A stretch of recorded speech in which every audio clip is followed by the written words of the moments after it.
you so much for joining us today at Mantino Church. We really do meet wherever you are. A few announcements as we close our time together. First, happy Mother's Day to all the moms and mom-like figures watching this morning. We love you and we appreciate you. Also on the screen will be instructions on how to join our Text to Give program. If you're interested in texting to give your tithes, offerings, or special giving, you can follow the instructions given. If you need to contact the office for prayer requests or anything else, you can use the phone number and email provided. Finally, if you're interested in joining any of our Facebook groups for men's, women's, students, and kids ministries, the links to join and the names of the groups are provided. Well, next week, we will be taking communion together as a group, wherever you are. So if you're at the store this week, make sure to grab some bread and juice so that you can join us. Thank you so much for being a part of Mantino Church.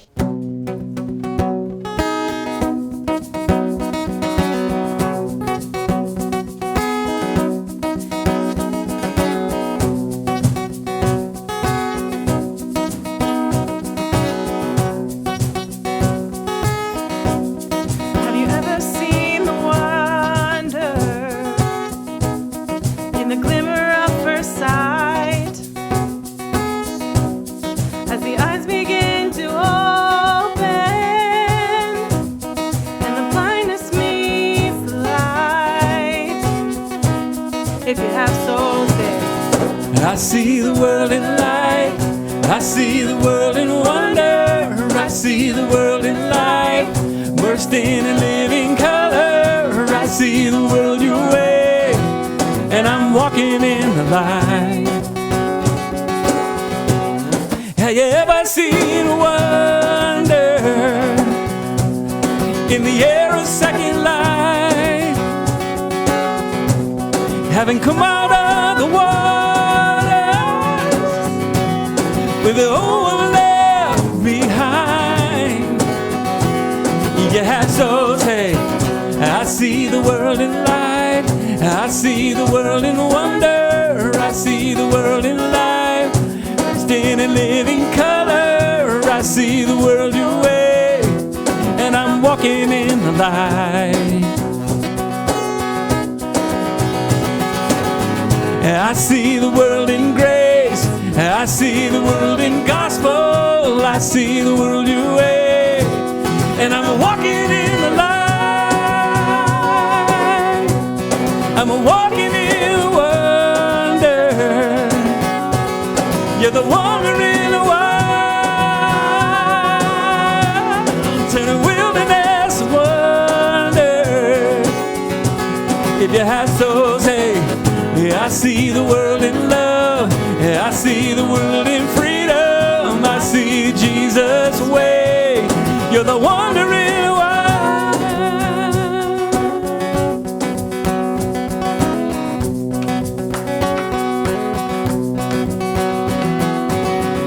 I see the world your way, and I'm not afraid to follow. I see the world your way, and I'm not ashamed to say so. I see the Jesus way, and I'm walking in the light.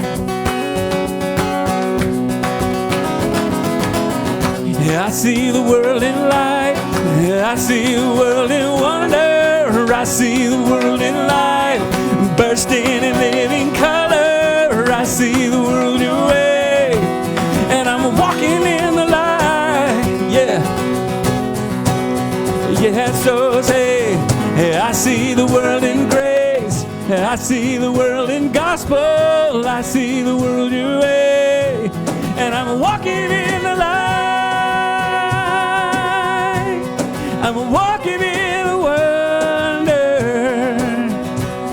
You're the wonder in the wild, turning wilderness to wonder. You have so say, I see the world in love, I see the world in freedom, I see the Jesus way. You're the wonder in the wild, turning wilderness to wonder. You're the wonder in the wild, just a wonder.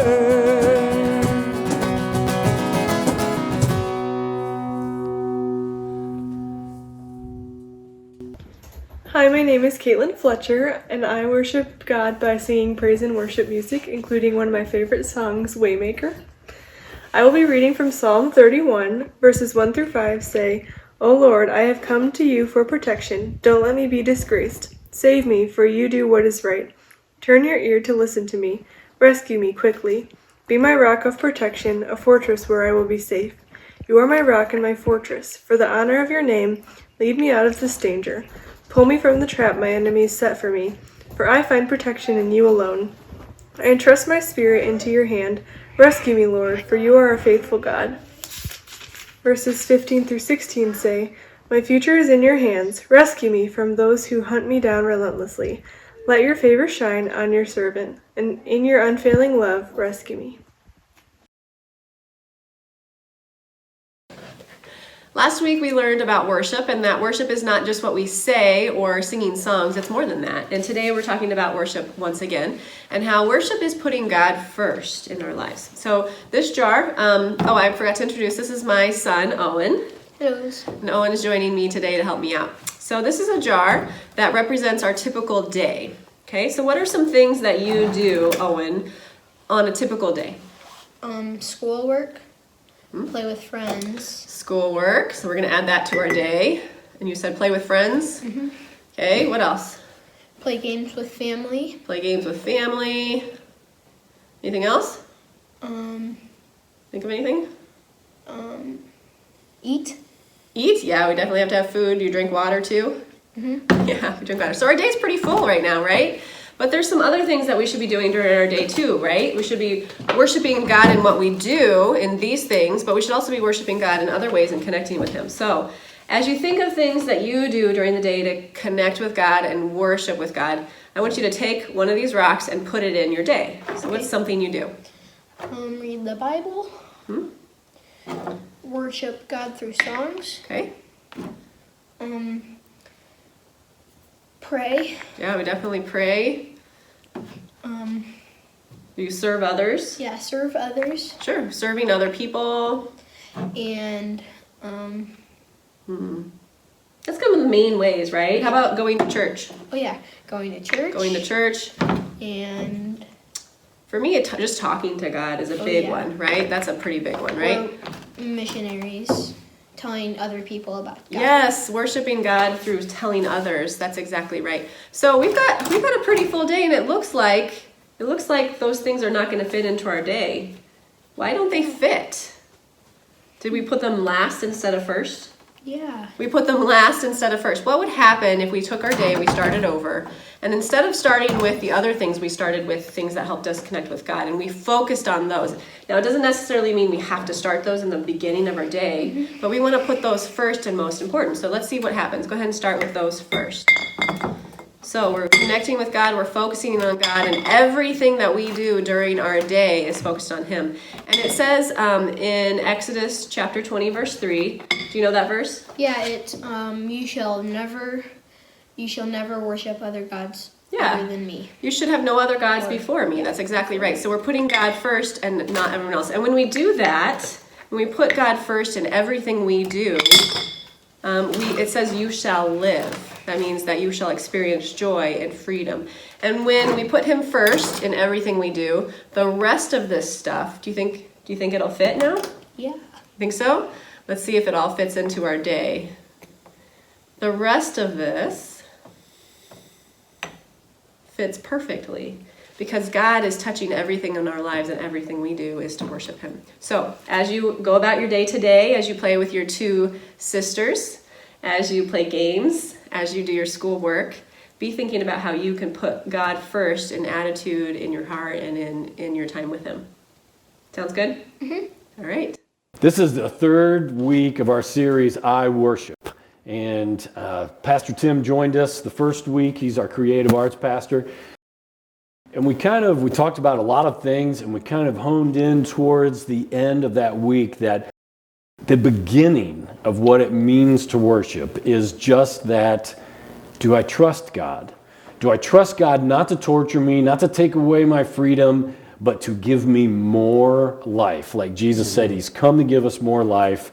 And do we really trust God to do that? And when we give him that trust, then we begin to worship right there. Then last week we talked with Seth and Alicia Betts at Recharge Coffee here in Manteno, Illinois, and their lives have been radically changed and loved by God, and they just want to love God back, and they want to love other people. And so worship for them is love. They are going to love and make a difference that way. This week here, we just heard the scripture from Exodus chapter 20, where they're on at Mount Sinai, Israel's all around there, and God is giving them the 10 Commandments. And the first one is, you shall have no other gods before me. Yeah. And I think that presents a problem. Yeah. I think that presents a problem. I don't know if it's for us or if it's for God or for whom it is, the other gods, because that seems to be really difficult. And so you talked about this just a little bit in the office about that competition for first place God in our lives. Who gets the head of the table speech?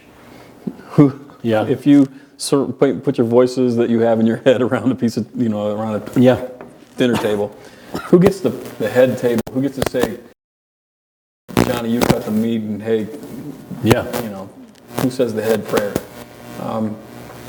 Who is established as first?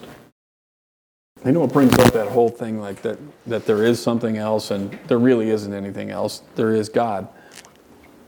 But we only have what we know to go on. Right. So those first people who he's speaking to have gods that they have in their house and gods they have on their whatever gods. They got gods for. There isn't another one. Is what he's trying to say? Right. There isn't another one. And so what are some of the gods here in 2020, or if you want to go back a few years, because however long you want, what are some gods that you've wrestled with? Oh, sure. I'll think too, so I won't just leave you out there in the vulnerable I'll come up with all of them. No, there's a want to be recognized. That is a pretty intense thing you can chase with your whole life if you want to. Like, please somebody notice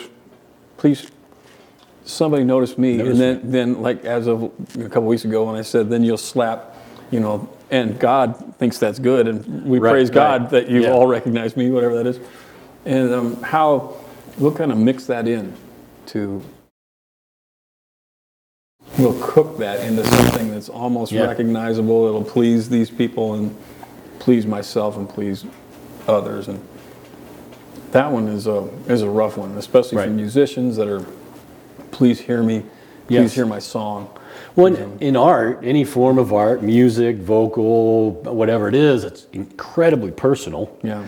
And so to tell you that's no good, or that's not right, or something like that, that's got to be difficult. It's like, no, it's right because it came from here. And coveting other people's stuff seems like a simple one. Yeah. But man, what stuff do you that other people have do you want? I don't know, but I remember that my junior high science guy taught us about how people paint something a different color, and then come back and make you feel bad about the fact that you have last year's other color. Yep. And so, everybody knows that we do this. I want the, iPhone with the highest number. I want. Yes. Whatever that is, and it can become, that chase can become, noise that you can't hear the head guy at the table talk, or whatever. And we started adding that. Why do we, yeah, it's the why do we want it? And I know that like when this race for all the gods is on, I can go, well, this will help me do my ministry better. This will help me be a better dad. This will help me keep track of my kids better. This will help me. And so, God, are you okay with that? So like, and now it's like, God, will you approve what I'm competing for? I've struggled with image. We've mentioned that even on MC Meets here before. Just how dress and all that kind of stuff. So image has been something like, okay, how do other people see me?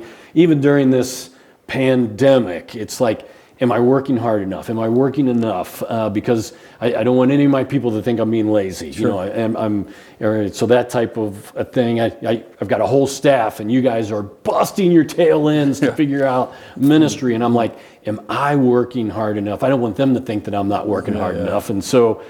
Because I've always that competition, I'm competitive, and so there's got to be a first place, and so that for me is difficult. And even when I grew up, I heard people talk about, well, is God on the throne in your heart?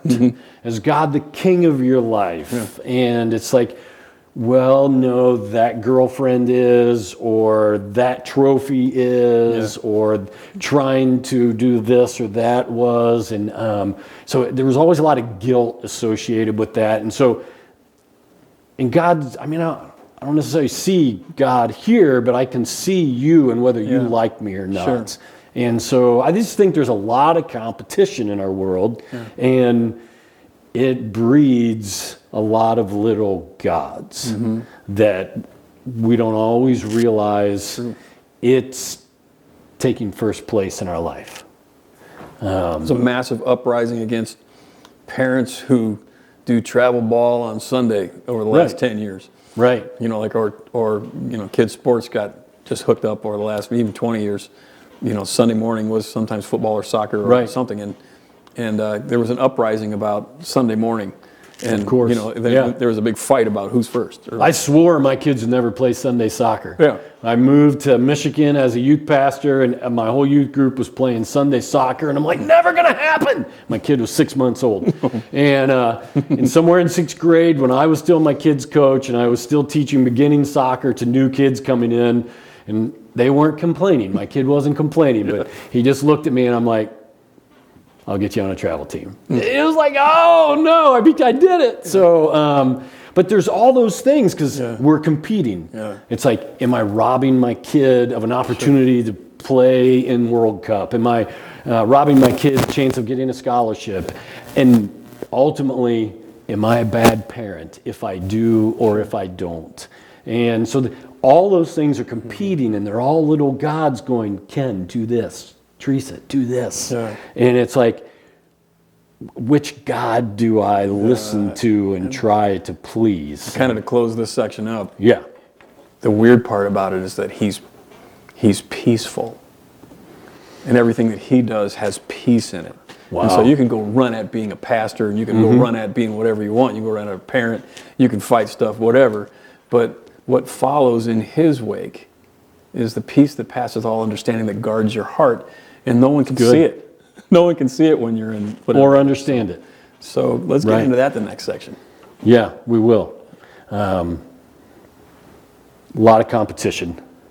Who's going to be first place? Who's going to win? Who are we really competing against? And where do we find peace? Hi, my name is Ashley Nagoda. Hi, this is Bill and Kathy Griner. My name is Mark Mountain. Hi, my name is Cole Doolittle. Hi, I'm Amanda Mountain. And I worship God. I worship God.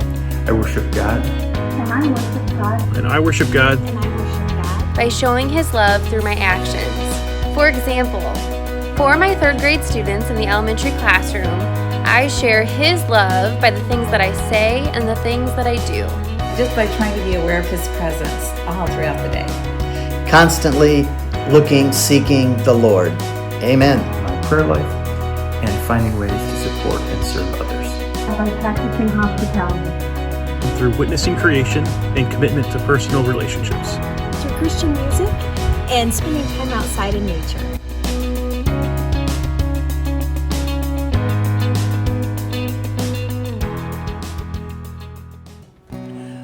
Hey, it's Mother's Day, and we're having a little bit of fun thinking about all the things that we put our mothers through, / all of you who've been stuck throughout a pandemic, being mom. If we could send you a care package, it'd be awesome, because you're killing it right now, and it's double time, and there should be some kind of overtime for moms stuck in the house with kids right now. And we love you, and we're praying for you, and we're just gonna sing together right now. Try it with us, okay? Praise Him, all you sinners. Sing, oh, sing, you weary. Oh, praise Him, all you children of God. We lift high His glory, slow throughout our stories. We praise Him as the children of God.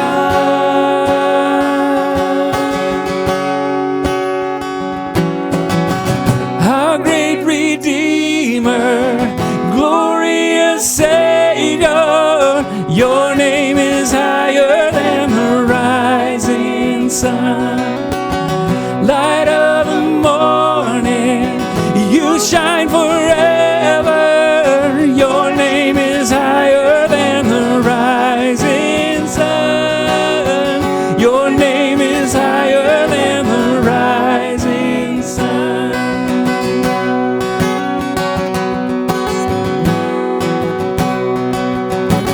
Praise His name forever. Speak it loud and clear now. Oh, praise Him, all you children of God. Yeah, our great Redeemer, glorious Savior, your name is higher than the rising sun. Light of the morning, you shine forever. Your name is higher than the rising sun. Your name is higher than the rising sun.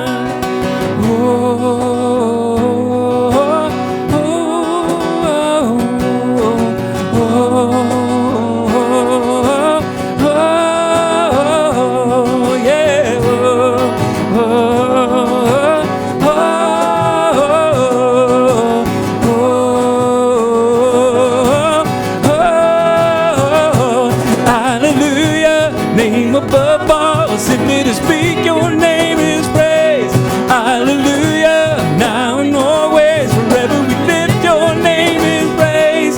Hallelujah, our God you reign, simply to speak your name is praise. Whoa,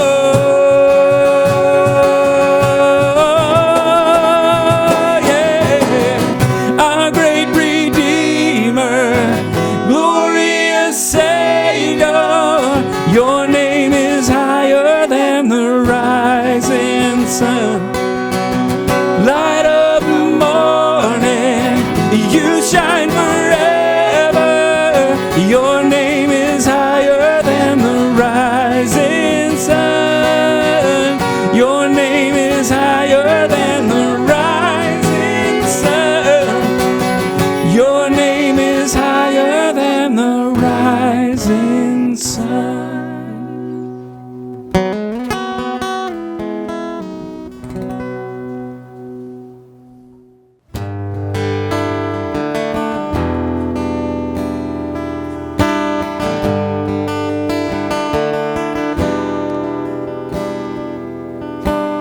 Grand earth has quaked before,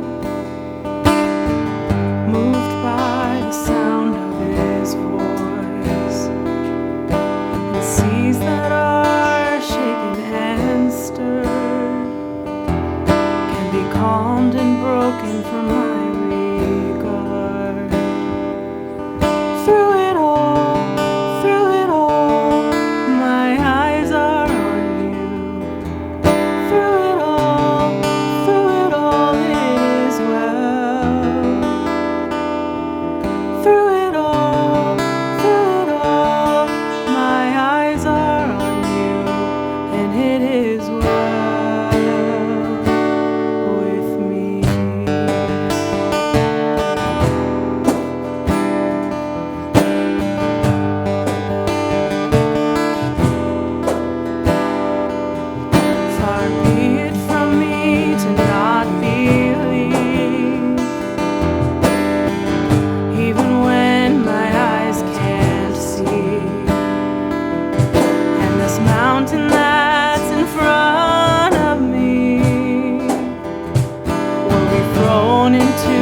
My name is Cameron, and I worship God by performing simple acts of kindness to the world around me.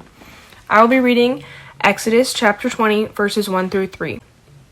Then God gave the people all these instructions. I am the Lord your God, who rescued you from the land of Egypt, the place of your slavery. You must not have any other God but me. I will also be reading John chapter 10, verse 10. The thief's purpose is to steal and kill and destroy. My purpose is to give them a rich and satisfying life. That song that we just came out of, It Is Well, talks a lot about peace. That, like you said, there's something about that peace that passes understanding when we are following in the wake of God. So how do we get people to follow that peace and to trust that peace when there's all these other gods or competitions clamoring for their attention? How do we get people to go that direction? Yeah. It seems to be an upper level class in life. Okay. To get to the place where peace tends to help you guide. It's a part of your map app, whatever that is. It's part of how it is that you find out where you're going. Google Maps, MapQuest for the old timers of us. I have a friend that always said, "Follow the peace. Follow the peace." It's interesting that that's in the wake of great decisions. If you remember the story of Zechariah, was John the Baptist's dad? Yeah, Luke 1. Yeah. So after his thing, where he gets just smited for not listening or whatever for 9 months, he gets to talk, and his first speech comes out, and right at the end of Luke. Yeah, so Zechariah's a priest. Yeah. He's in the temple, in the Holy of Holies, and an angel appears and says, your wife at 100 years old almost is going to have a child. Yeah. Or not quite that old, but I mean, and he laughs, and the angel says, well, since you laughed, you're not going to be able to talk until the baby's born. Until this stuff comes to pass, And at the end of that, he worships God, and he puts him up on the high and says, look, this road is to peace. It's the road to peace. It's the very last words of that thing. Yeah. And ever since then, I've been thinking about part of our worship scenario is this kind of moat that happens out of God's motorboat going in front of you, is this peace that passes all understanding, that guards your heart and comes in and it seems to be anti-frantic, anti-chaos. Well, because a moat, I mean, go with your picture there, a moat. What's in a moat? Wake. There's alligators in a moat. You got to cross it to get to the safety of the castle. You don't want to be in the moat. And frankly, in life, lots of times, like right now during this pandemic even, we feel like we're in the moat. Yeah. And if if the boat doesn't go the right direction, or we get out of the boat, there's a franticness to life right now. Yeah. We want to fix and make things perfect. Yeah. So how did you make that jump? Like, Google Maps, how did you make that jump from, am I worried about God charting a different course? Is God going to take me to the same place that I want to go? Or is that not the right question to ask? How did you get there? Well, thanks for thinking that I am there. Okay. I appreciate that. Well, that was very That's good. Nice. Yeah, they're good. I appreciate the fact that you're using the tenses that you use. Okay. How are you getting there? Yeah, how am I getting there? On a good day. Because there is a I don't have this together all yet. Amen. Yeah. I'm kind of I've heard people talk about how dogs get on a scent and they run back and forth. Okay. Right. They run back and forth. And they pick up the scent of what they're looking for, and they tend to get closer. And I feel like that. I feel like I pass by peace, and I wondered why you never walked straight. I know, No, and just then kidding. I do a lot of this, like not now. It can be God over my shoulder nudging me to do something. I'll be like, not now. I'm on something. Yeah, going back to the first week, it was like, are you done yet, Yeah, Tim? are you done yet? Right? No. I'm on. I'll find it. Don't worry. Let me do this. And the biggest tragedies that I know, the biggest failures that I know, are all because I just felt like I got this. Yeah.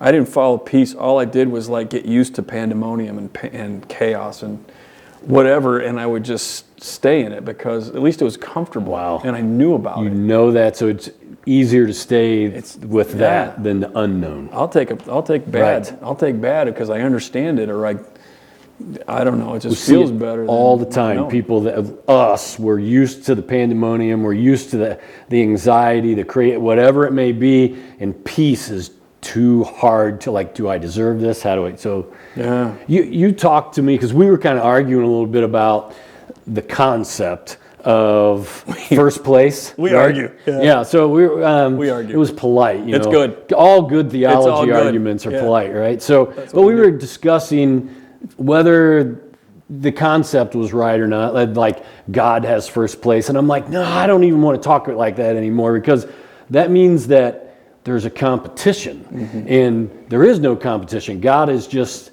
everything. Yeah. And so we were talking about that, and then you texted me back and you said, my intent was more about who owns the MapQuest, the Google Maps of your life, sees further ahead, and the freedom God gives to us to set courses and try plans when our deepest conversations are with Him while we're doing that, as opposed to adding Him on after we've already charted the course. Yeah. So why is there freedom in that? Oh my goodness. Oh my, I had a child, and I watched the child run into a door. I watched a child flop out of bed. I watched a child make all the big mistakes, and I felt it. I understood it just because of that relationship. I could see how God looks at me run into stuff, and just, the "Are you done yet?" comes out of him, slaps. He'll pick me up again and put the ball back in my hand and let me try again, just like a good dad, a good father, or whatever. I love the fact that what's in that is this confidence to try and to breathe, and then to even be settled in peace. Like if He gives you peace, stay there for a second and don't move until you see what it is that He's seeing for you, because that's hard for us. You can't frantic your way into the right answer. You just find can't. the peace, stay there. It's weird, and it follows worship. And for me, when I begin to think about where we're gonna have a corporate time where we're gonna sing together, I know when I'm in trouble. I know when it's nuts. And so I just have to stop and breathe, or corner you in your office and you're like, Ken, listen to 9 stories right now. I have nothing to do, Tim. Come on, hurry. No. Come on. And let him have 9 stories and empty the gun. It's normally just 8, but that's all right. Whatever. So, whatever. Yeah. So, in this like COVID-19 time that we're in, and we were just trying to like, what is something that's real that we all have to deal with that kind of helps to illustrate this? And, you know, I wear this every time I go anywhere now, and in our state, the state of Illinois, it's a law now. If I'm not in here, I'm like, if I'm out and about, I'm supposed to have this on. I shouldn't be in any store unless I'm wearing one of these things. And I was out yesterday, and I counted 4 people. I'm like, how'd they even get in the store, right? And I'm thinking, what is your problem? But for me, I understand that because, you know, the country, there's people talking about the government can't tell me what to do. They're taking away my freedom. Okay, I get that. But I was in Ace Hardware, and I've got a lot of friends and people that I know that work there. And at the time, there weren't a lot of people wearing masks, and I had one on, and I'm like,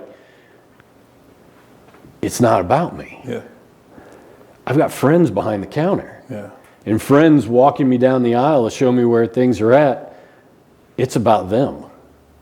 And it became something totally different. Like you said earlier, when John F. Kennedy said, ask not what your country can do for you, but what you can do for your country. Yeah. And it shifted inside of me to where I didn't feel like, oh, I'm just caving in wearing the mask, but aren't you glad his quote wasn't, that guy's an idiot? Yeah, right. You know what I mean? It just became much bigger. Yeah, he cut right through history with truth, and we stare at it, and you wonder where that comes from. And for me, now, I know, in the little later on, as you kind of start to follow Jesus, you recognize his thumbprints on stuff. Right. And I don't know if John F. Kennedy even knew it. Yeah. But if you're looking for good and perfect, when it happens, everybody kind of gets it. It gets quoted. It gets put in marble. And, you know, I have a dream. And he went after something way opposite of it. We all Nobody know. loved it while it was happening. And then, so I'm staring at, you're going to know the truth, and the truth is going to make you free. And at some point or another, it's going to be wrapped in some kind of peace in the middle of your scenario. And it really is kind of a Jedi, be still. Yeah. You know, like, don't move until you see him. Those decisions don't carry regret, and don't carry the freaky harried part of getting left behind, or not being enough, or having to prove yourself, or having more words be the thing that is needed, or more money, or more anything. And here we get it, we search for it, but God's the whole time still saying, I have more. Are you done? Yeah. And are you done yet? Come on. You know, and it's surrounded with peace, and it says it all through the Bible, you know. And it's not about, do this, I've got one plan for your life, and you've got to do exactly what I want. You don't have any freedom. It's more about what we talk about at Christmas time, that God became one of us. He showed up physically, and he said all through the Bible, he wants to be part of our lives, that he camped out among us. And it's more that God's camped out on the journey with us, and we're talking back and forth about, should I go that way or should I go that way? And it's more about he's here than it is about he's trying to take away my freedom. And so we can trust him when he goes, I don't know if I would turn that way if I were you. And it's like, no, but it'll be fun. It's like, it may not be. So I know for me that peaceful comes when I'm living for an audience of one. Sure. And that's not everybody else. If I'm trying to make you like me, if I'm trying to make Brian or Jake or Lexi, or if I'm trying to make all of those, trying to please all of those people, or what I think they want me to do, I don't find any peace. I'm in my head, I'm nuts, but if I can stop long enough and just think and breathe and get back to audience of one, God, who gave up everything to come camp out in my life, then in that moment of worship, I find peace. And my life becomes different.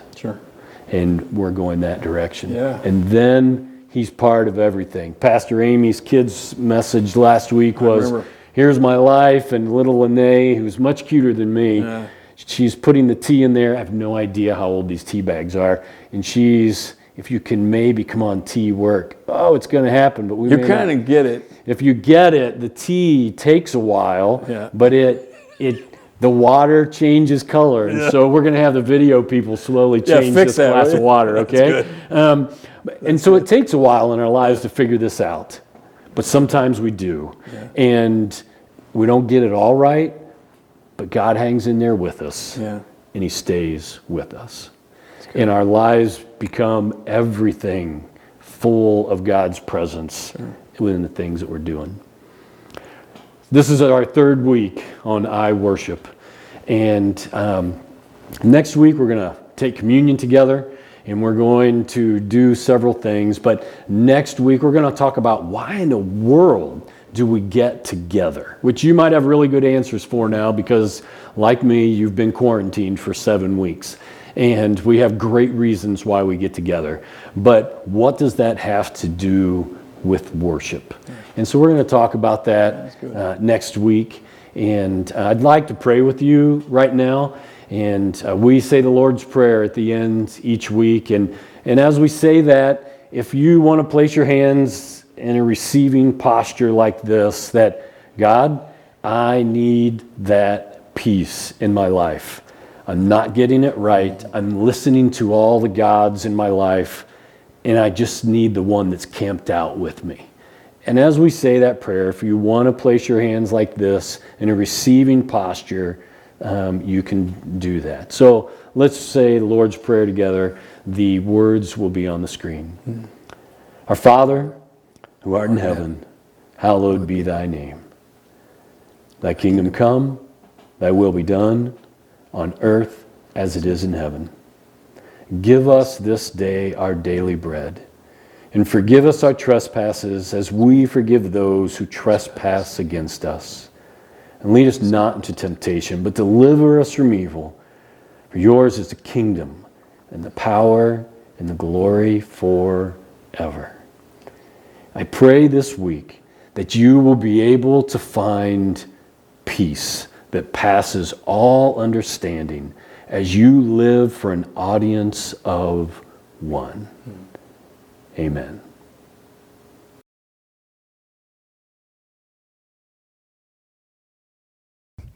I asked Mom, the best mom that I know is my wife, and I asked her, like, what's the song that we do for Mother's Day? And she just said the title of the song.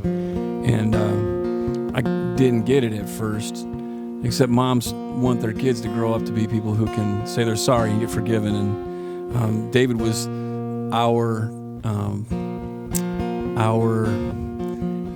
version of who does that the best. So I'm going to sing his words in a song that I wrote a long time ago, and it's to encourage moms to stay after their boys, stay after their girls, love on them enough so that they become, just like moms, a lot of heart. Those be good. I'm confused. There's a part of me that doesn't understand how you can trust in me when I don't know if I can trust myself. Can't you see that I'm just no good? I can't prove it to you. I know I proved it to me, but you still hold out even when I let you down. Come on and search me, 'cause I just don't know what it is that makes me do things my way.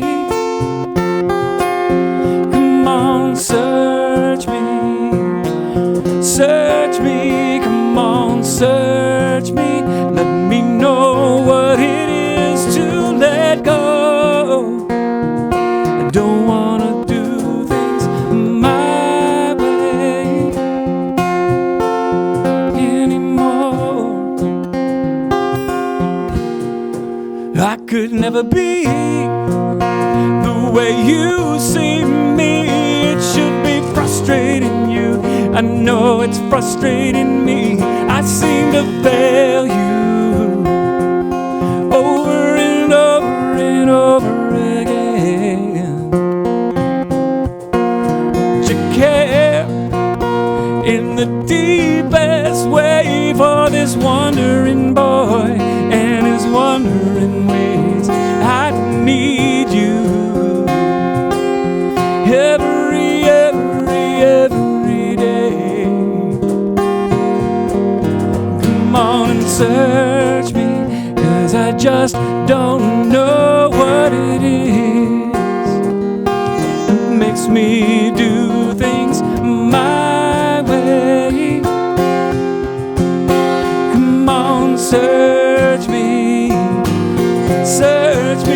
come on, search me. Let me know what it is to let go. I don't wanna do things my way anymore. Sometimes I get lost inside and I try to hide, but I just can't find my peace of mind. You get pushed aside by my foolish pride. It's time I let you come inside. Come inside.